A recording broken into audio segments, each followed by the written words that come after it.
दोस्तों, ये कहानी है कुछ ऐसे चोरों की जिन्होंने उड़ते प्लेन से 50 करोड़ का सोना चुराया, वो भी इंटरपोल ऑफिसर्स की मदद से। पर मूवी के आखिर में जो हुआ वो आपको पूरी तरह से शॉक कर देगा। मूवी की शुरुआत में हमें वेनिस शहर दिखाया जाता है, जहाँ सीरियस नाम का आदमी एक पेंटिंग के ऑक्शन में जाता है। यहाँ बैकग्राउंड में हमें उसके साथी भी दिखते हैं, जिनमें कैमिला नाम की पायलट, एम आई सन the hacker, Luke the engineer, Magnum the safe cracker specialist और एक बूढ़े पर चालाक इंसान डेंटन शामिल होते हैं। और ये लोग मिस्टीरियसली अपने अपने पोजीशन पे अपना काम कर रहे होते हैं। पर सीरियस यहाँ इस पेंटिंग को चुराना तो नहीं चाहता था, बट उस पेंटिंग को खरीद कर उसे 4 गुना दाम पे बेचना चाहता है, जिसके लिए उसने बहुत ही चालाकी से उस पेंटिंग को 2 करोड़ के ऊंचे दाम पर खरीद लिया था। यहाँ इस पेंटिंग का मालिक एनेट भी होता है, जिसने मास्क पहन रखा था क्योंकि वो खुद को रिवील नहीं करना चाहता था। यहाँ दूसरी तरफ हमें इंटरपोल ऑफिसर एबी भी दिखती है, जो कि जानती है कि सीरियस यहाँ पेंटिंग चुराने आया है और इसीलिए वो उस पे नजर रखती है। अब जब सीरियस उस पेंटिंग के ऑक्शन को जीत जाता है तो उसके बाकी के साथी वहाँ फायर अलार्म बजा देते हैं, जिससे कि सभी लोग वहाँ से भागने लगते हैं। सीरियस एनेट से कहता है कि मेरी पेंटिंग का क्या, जिसपे वो कहता है कि हम लोग बाद में डील कर लेंगे। पर सीरियस कहता है कि आप मेरी बोट में मेरे साथ चलो, मैं आपको पैसे दे दूंगा और आप मुझे पेंटिंग दे देना, जिसपे एनेट मान जाता है और वो सीरियस और उसके साथियों के साथ उनके बोट से चला जाता है। एबी को ये चीज अजीब लगती है और वो अपने बोट से उसका पीछा करती है और आखिर में वो लोग उसे चकमा देकर वहाँ से निकल जाते हैं। अब यहाँ सीरियस एनेट से कहता है कि तुम अपना चेहरा हमें दिखा सकते हो, जिसपे वो अपना मास्क उतार देता है और उनके साथ पार्टी करता है। बट बाद में सीरियस उसे बताता है कि हमने तुम्हें किडनैप किया है, बट डरो मत, ये कोई रियल किडनैपिंग नहीं है। असल में ये पुराना तरीका है। जब मोनालिसा की पेंटिंग इतने सालों तक यूं ही पड़ी थी तो किसी को भी उसकी चिंता नहीं थी, पर जैसे ही वो पेंटिंग चोरी हुई तो अचानक से सबको उसकी फिक्र हो गई और उसकी कीमत 10 गुना बढ़ गई। बिल्कुल उसी तरह तुम्हें गायब करके हमने तुम्हारी पेंटिंग की वैल्यू भी 4 गुना बढ़ा दी। 2 करोड़ की पेंटिंग को हमने 8 करोड़ में बेच दी, जिसपे तुम्हें भी 3 करोड़ मिलेंगे और बाकी हमारे होंगे। जिस पर एनेट भी खुश हो जाता है क्योंकि उसकी पेंटिंग की वैल्यू अब बढ़ चुकी थी। अब आगे हम देखते हैं कि एबी सीरियस के साथ डेंटन को पकड़ लेती है और उससे पूछताछ करती है। फिर वो लंदन में अपने सीनियर से मिलती है, जो उसे कहता है कि मुझे तुम्हारे पुराने दोस्त सीरियस की जरूरत है, जिससे हमें पता चलता है कि सीरियस और एबी का कोई पुराना कनेक्शन है। फिर उसका सीनियर उसे जॉरेंसन नाम के आदमी के बारे में बताता है, जो कि टेररिस्ट के साथ मिलकर हमला करवाता है और स्टॉक्स में पैसे लगाता है, जिसमें कि हमला होने वाली जगह के स्टॉक्स गिर जाते हैं और वो दूसरे स्टॉक्स में पैसे लगाकर उससे पैसे कमाता है। बट हमारे पास उसके खिलाफ कोई भी सबूत नहीं है। फिर वो बताता है कि उसके पास 50 करोड़ का सोना है, जो कि आतंकी हमलों के लिए काम आएगा और उस सोने को 17 दिन बाद ज्यूरिच भेजा जा रहा है। इसीलिए मैं चाहता हूँ कि तुम सीरियस को इस ऑपरेशन के लिए मनाओ और उस सोने को चुराओ। यहाँ से वो अर्थर के बारे में भी बताता है, जो सीक्रेटली जॉरिसन के साथ काम कर रहा था और उसकी इन्फॉर्मेशन हमें दे रहा है। पर अगले सीन में हम देखते हैं कि अर्थर पकड़ा जा चुका है और जॉरिसन उसे मार देता है। अब यहाँ एबी सीरियस के पास जाती है। सीरियस कहता है कि तुमने बहुत देर कर दी आने में, बट एबी कहती है कि मैं यहाँ तुम्हारे लिए नहीं आई हूँ, मेरे पास तुम्हारे लिए एक मिशन है। और फिर वो जॉरिसन के बारे में उसे सारी बातें बताती है और उसे कहती है कि अगर तुम हमारा काम नहीं करोगे तो तुम सभी जेल चले जाओगे। बट सीरियस कहता है कि जॉरिसन बहुत ही खतरनाक आदमी है, वो बिना सोचे समझे किसी को भी मार सकता है और इसीलिए मैं एक ही शर्त पे ये काम करूंगा कि तुम भी मेरी टीम का हिस्सा बनो, ताकि इंटरपोल वाले कभी मुझे चोर साबित ना कर पाए। एबी उसके लिए तैयार हो जाती है। फिर सीरियस अपने साथियों को अगली चोरी का प्लान बताता है, बट वो लोग इस काम के लिए मना कर देते हैं। पर सीरियस कहता है कि अगर हमने ऐसा नहीं किया तो हमें जेल जाना पड़ेगा और इसीलिए आखिर में सभी लोग इस काम के लिए तैयार हो जाते हैं। अब एबी उन सभी को बताती है कि उस सोने को वेयरहाउस से निकालकर एयरपोर्ट तक ले जाया जाएगा और इसी बीच हमें सोने को चुराना होगा, जिसपे बाकी टीम मेंबर्स कहते हैं कि ये पॉसिबल नहीं है, इतने कम टाइम में उसे चुराया नहीं जा सकता। पर सीरियस कहता है कि हम सोने को प्लेन से चुराएंगे और उसके लिए हमें एक और प्लेन की जरूरत होगी।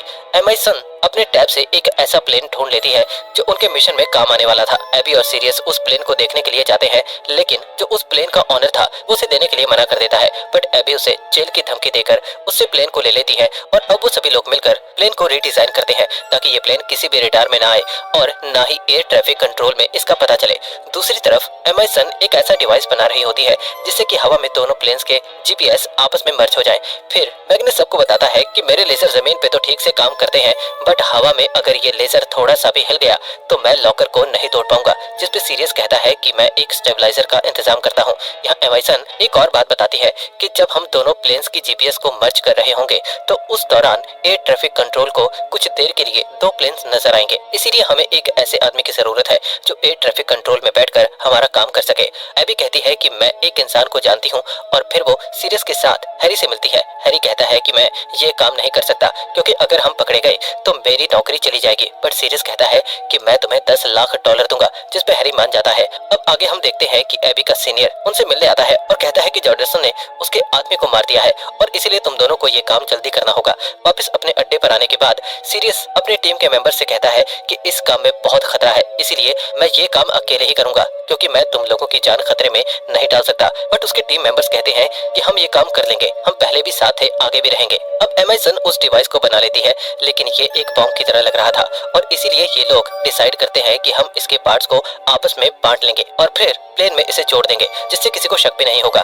और अब आता है चोरी का दिन। ये सभी प्लेन में बैठ जाते हैं, बट ल्यूक वहाँ नहीं आता। वो सीरियस को कॉल पे बताता है कि इस तरह काम में खतरा है और मैं ये नहीं कर सकता। सीरियस कहता है कि कोई बात नहीं, मिशन के बाद मिलते हैं। यहाँ दूसरी तरफ कैमिला, जो कि एक पायलट है, वो दूसरी फ्लाइट से टेक ऑफ करती है और यहाँ बाकी सब उस पैसेंजर फ्लाइट में होते हैं और जो डिवाइस ये सभी पार्ट्स के रूप में अपने अपने साथ लेकर आए थे उसे बाथरूम में छिपा दिया जाता है। एमाजन इन सभी को बताती है कि इस प्लेन में टोटल 5 लोग ऐसे हैं जो हम पे नजर रखे हुए हैं, इसीलिए सावधानी से काम करना है। अब एबी प्लेन के दोनों बाथरूम में जाकर सारे पार्ट्स को उठाती है और फिर उन्हें आपस में जोड़ देती है, बट वो डिवाइस उसे टूट जाता है। तभी बाथरूम में सीरियस भी आ जाता है और दोनों उसे जोड़ने की कोशिश करने लगते हैं। तभी एक आदमी बाथरूम के बाहर आ जाता है और उनसे बाहर आने को कहता है, पर एबी वहाँ सेक्सुअल आवाजें निकालने लगती है ताकि उस आदमी को लगे कि बाथरूम के अंदर कुछ रोमांटिक चीजें हो रही हैं और उन्हें थोड़ा टाइम मिल जाए। अब कैमिला अपना प्लेन उस पैसेंजर प्लेन के नीचे लाती है, जिससे रडार में 2 प्लेन्स नजर आने लगते हैं, बट हैरी वहाँ सब कुछ संभाल लेता है और कहता है कि ये सब एक ग्लिच है।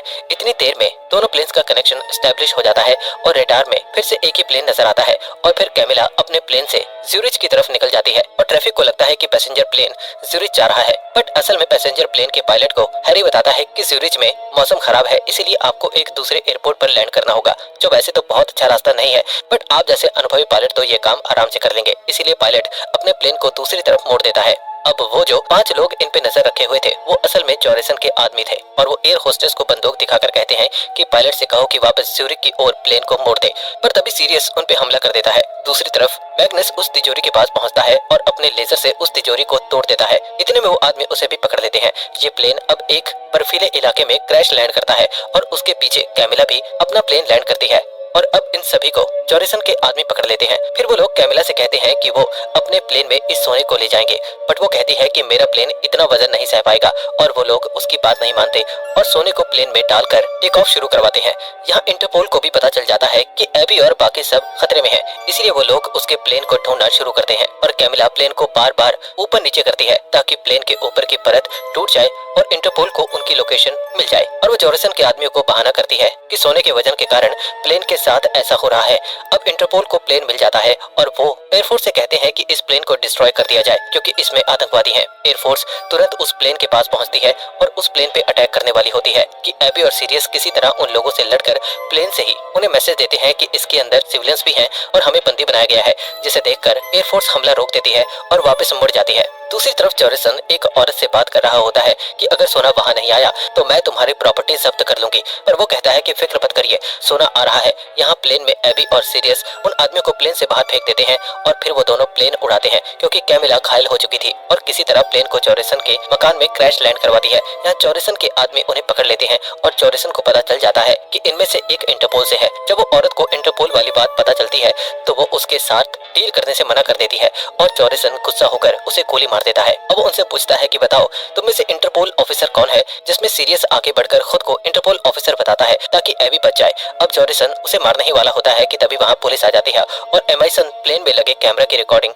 पुलिस के सामने चला देती है जिसमें जॉरिसन उस औरत को गोली मार रहा था और ये सब देखकर पुलिस उसे गिरफ्तार कर लेती है। अब वहाँ एबी का सीनियर भी आ जाता है और एबी को पता चल जाता है कि एयरफोर्स को उसके सीनियर ने ही भेजा था ताकि सोने के साथ साथ वो भी खत्म हो जाए, इसीलिए वो उसे बहुत सुनाती है और नौकरी से रिजाइन कर देती है। अब आखिर में वो और सीरियस एक साथ होते हैं और फिर सीरियस उसे बताता है कि असल में सोना इंटरपोल के पास है, वो नकली है। और फिर हमें एक फ्लैशबैक दिखाया जाता है जहां मैग्नस रियल सोने को नीचे फेंक देता है और ईंटों पे सोने का पेंट कर देता है और ल्यूक जिसने इस प्लान में शामिल होने से मना कर दिया था वो भी इनके प्लान का एक हिस्सा था क्योंकि असली सोने को जमीन में रहकर मॉनिटर करने का काम ल्यूक का था। तो अब ये सभी उस सोने के पास पहुंचते हैं और उसे पानी से निकालने या फिर उद्घाटन करने का काम वो एबी को देता है और फिर ये मूवी यहीं पर खत्म हो जाती है।